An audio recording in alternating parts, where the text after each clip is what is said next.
आज की इस इवेंट में जितने भी हिस्सा लेने वाले लोग हैं, जिनकी तादाद पिछली जितनी भी इवेंट्स अभी तक ऑर्गेनाइज हुई उनसे बहुत बड़ी है, मैं उन सबको मुबारकबाद देता हूं। दूसरा, जो हमारी जम्मू कश्मीर आर्म पुलिस जावेद गलानी साहब और उनकी टीम जिन्होंने ये इवेंट ऑर्गेनाइज करी, उनको मुबारक देता हूं कि बहुत अच्छे से इस इवेंट को ऑर्गेनाइज किया। और तीसरा, आज के जो इनाम जीतने वाले बच्चे हैं अलग अलग कैटेगरीज में, 7 कैटेगरी में, जिसमें छोटे बच्चे भी हैं, जूनियर भी हैं, सीनियर भी हैं और वेटरन भी है और ख़ास तौर पे बच्चियां भी हैं। उन सबको मुबारक देता हूं कि उन्होंने इस इवेंट में हिस्सा लिया और अपने अपनी पोजीशन भी हासिल करी। ये इवेंट मैं समझता हूं कि जो हमारी कोशिश है कि जम्मू कश्मीर में अमन का जो सिलसिला है वो और मजबूत हो, हम लोग सब मिलकर के, जम्मू कश्मीर पुलिस और आवाम सब मिलकर के इसके लिए काम करें। उस कड़ी में ये एक और कामयाब पहल है।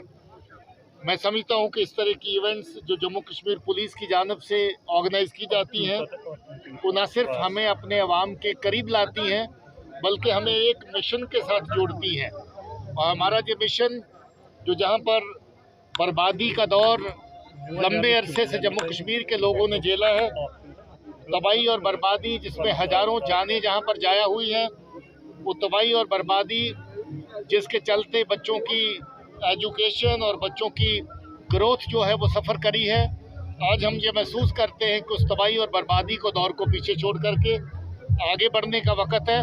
और मैं समझता हूँ कि जिस तरीके से ये इवेंट हुई है उसी तरीके से बाकी इवेंट्स जो ऑर्गेनाइज करने जा रहे हैं, जश्न डल अभी बाकी है, मैराथन रेस जो हम हर साल करवाते हैं वो भी बाकी है, मार्टिन मेमोरियल जो हॉकी टूर्नामेंट है वो भी बाकी है।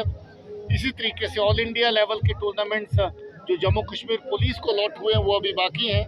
मैं उम्मीद करता हूं कि उसी में भी इसी तरीके जोश व खरोश से लोग शामिल होंगे। सर, जम्मू साहब, आपने अपनी तकरीर में कहा कि जितने कांटे थे वो हमने निकाले, अब बस सिर्फ चंद कांटे बाकी हैं। थोड़ा बहुत ये इस हवाले से बताइए, चंद कांटे भी कब निकल जाएंगे?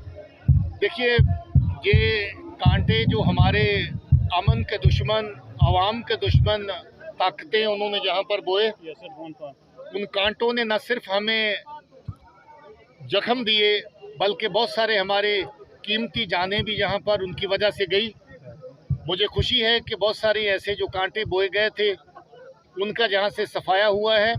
वो कांटे जो समाज को जख्मी करते थे, वो कांटे जो हमारे लोगों को जख्म दे रहे थे, तकलीफ दे रहे थे, उनका सफाया हुआ है। और जो कुछ बचे हैं उनके लिए भी सब कारगर कदम इस वक्त उठाए जा रहे हैं।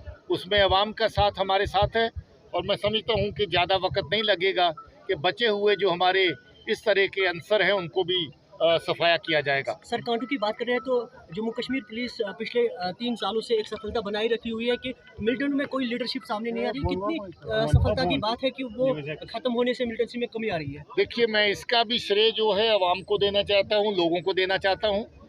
कोई भी मिशन कामयाब नहीं होता जब तक लोग आपके साथ ना हों।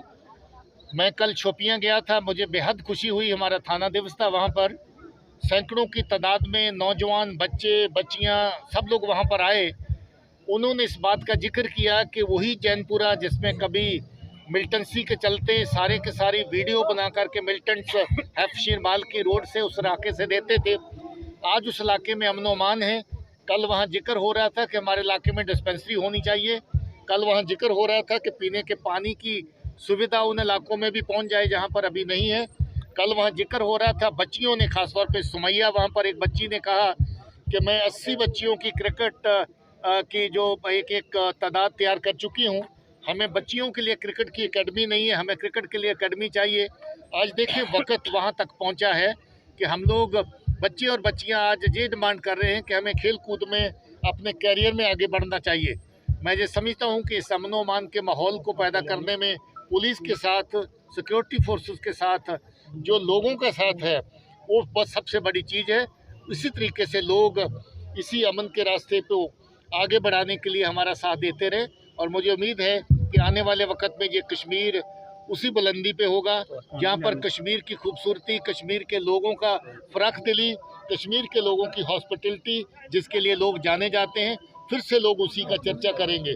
मुझे बहुत खुशी है इस बात सर, सिक्योरिटी ग्रिड को लेकर लास्ट एक सवाल है sir. Security Jammu grid Kashmir की एक ये भी मिसाल है कि पिछले 3 साल से जो स्टोन पेल्टिंग वगैरह है वो 0 लेवल पे आ गई है। खासतौर जो जामिया मस्जिद है आप हर जुम्मा देखते थे उसमें भी काफ़ी कमी आई है। क्या कुछ रीज़न आप इसके पीछे मानते हैं? क्या जो फाइनेंस होता था, फंडिंग होती थी, उसकी वो भी एक रीज़न है और लोगों में जो बदलाव आया है वो भी एक रीज़न है? देखिए, जब मैं कांटों की बात कर रहा था तो उसका इस तरफ भी इशारा था कि वो कांटे सिर्फ और सिर्फ ऐसे ही नहीं हैं जो पाकिस्तान की सरजमीन से जहां पर मिलिटेंसी को बढ़ावा दे रहे थे, टेररिज्म को बढ़ावा दे रहे थे, जहां पर भी ऐसे अंसर थे जो उनके हाथों में खेलते थे एजेंसियों के, जहां पर बहुत बड़ा पैसे का खेल था।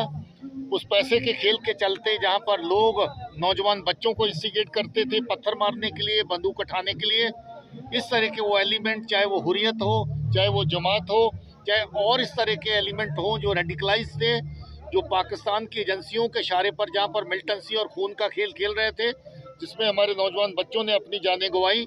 मुझे ये लगता है कि उनका सफाया भी काफ़ी हद तक इसके लिए जिम्मेवार है कि आज पत्थर नहीं चलते।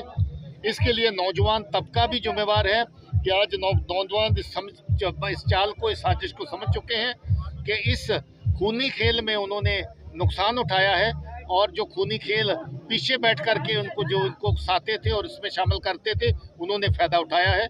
इसके चलते आज पत्थरबाजी की घटनाएं नहीं होती हैं, अमन का माहौल है। खासतौर पे डाउनटाउन में नौजवान बच्चे भी आज अच्छे माहौल में जीना चाहते हैं। मुझे इस बात की खुशी है। बहुत बहुत शुक्रिया। लास्ट में एक सवाल सर, सिक्योरिटी ग्रिड को लेकर परसों एक मीटिंग भी हुई पीसीआर में, किस तरह के प्रिकॉशन मेजर्स लिए जा रहे हैं? देखिए, सिक्योरिटी मेजर इसी तरफ हम लोग आगे बढ़ रहे हैं। जो अमन का माहौल बना है उसको और पुख्ता किया जाए। हम लोग जो भी ज़रूरत की चीज़ें होती हैं, सिक्योरिटी स्ट्रेटजीज, उस पर चर्चा करते हैं और हम इसी मिशन के लिए आगे बढ़ने के लिए उस पर चर्चा हुआ था।